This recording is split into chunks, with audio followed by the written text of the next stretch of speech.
For a transcript of this episode, training plans, and more, visit marathonsfortherestofus.com.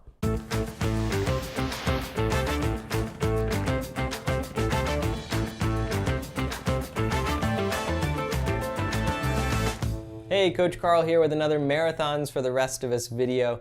Last week I talked about whether or not you get the same benefit from your long run if you split it into 2 runs.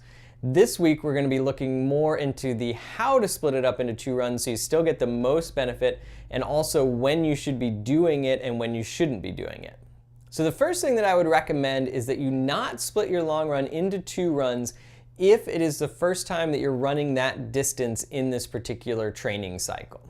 And the reason for that is the endurance component of marathon training is so important, and we need that stimulus from the long run in order to develop the endurance. What we don't want to do is skip out on that and skip steps. So if it's the first time that you're running, say, 16 miles or 18 miles or 20 miles in your training cycle, I think it's really important to do everything that you can to make that run happen in one run rather than splitting it up. That way you get that initial endurance stimulus from the long run and you're able to begin to adapt to that. Then if you have to split up these longer runs later in the training plan, at least you've got a little bit more endurance basis from that first time around where you ran it as one continuous run. So at that point I think you can begin to split up your long runs a little bit more, but I want to encourage you really to make sure that you don't make a habit out of it, because the long run is so important for its endurance component in the marathon training. So the second thing to think about is that you don't need to split up your long runs evenly.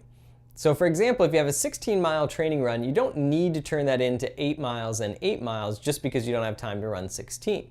Maybe you have time to run 10 and then 6 or 12 and then 4. And that way you still get the endurance benefit of that longer run. It's not going to be as good as the endurance benefit of the 16-mile run, but the endurance benefit of a 12-mile run is certainly going to be the endurance benefit of 2 8-mile runs.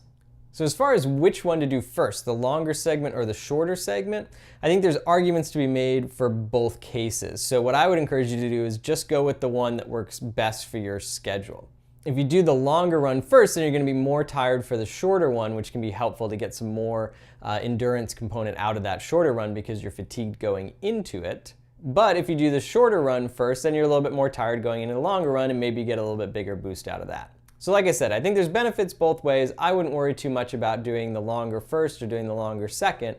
I would just go with whichever makes sense for your schedule. Now there may be times because of time constraints where you have to split them evenly in order to make it work with your schedule. And that's fine too. But I think if you have the time to do one segment longer than the other, you're probably going to get a little bit more benefit out of that. And as a side note, if you're splitting it into a longer segment and a shorter segment, make sure that the shorter segment is at least 4 miles still. I think that's kind of the minimum that you want to do in that shorter segment to still make sure you get some good benefits.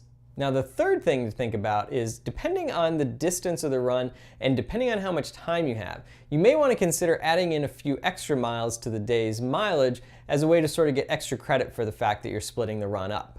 So for example, if you have a 12-mile run on your schedule and you don't have time for that, maybe you have time for an 8-mile run and a 6-mile run instead of an 8-mile run and a 4-mile run. And then that way you'd get 14 miles in on the day. You may get a little extra boost to your endurance to kind of make up for the endurance that you're missing by splitting your long run up. The final thing I want to talk about is something that's specific to your recovery weeks. There should be weeks in your training plan where your long run is not particularly long, where you have the chance to recover and adapt to the training that you've been doing over the previous weeks. So if it's one of those recovery weeks and you don't have the time in your schedule to get in the training that you're supposed to, you may be better off just doing one shorter run and calling it good. And the reason for that is because these recovery weeks, the focus is on recovery more than it is on building endurance. So for example, if you had a 10-mile run on your schedule and you didn't have time for 10 miles but you had time for 8, I would rather you do the 8-mile run rather than split the 10 miles into, say, 6 miles and 4 miles.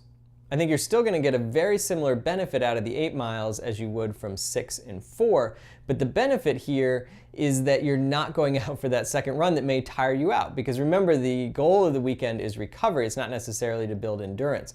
So it's better to err a little bit on the side of caution during those recovery weeks and maybe do a couple miles less in one run than split it into 2 runs and get the mileage that's listed on your training plan. Now, this suggestion will vary a little bit just depending on how much time you have. For example, if you have a 10-mile run on your training plan and you only have time to get 5 miles in, well, in that case, I would recommend that you do 5 miles and 5 miles. So I'm not always recommending that you only do one run on your recovery weekends.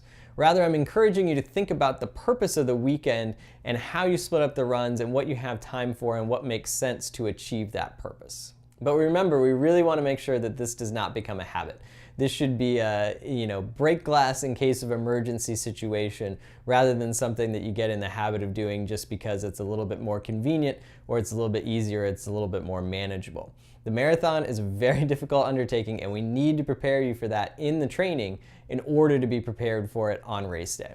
So I hope those tips and suggestions are helpful. If you have suggestions for future videos, please leave them in the comment section below. And if you have thoughts on this video, please email me at carl@runningcoachcarl.com. Thanks so much for watching. I'll talk to you soon.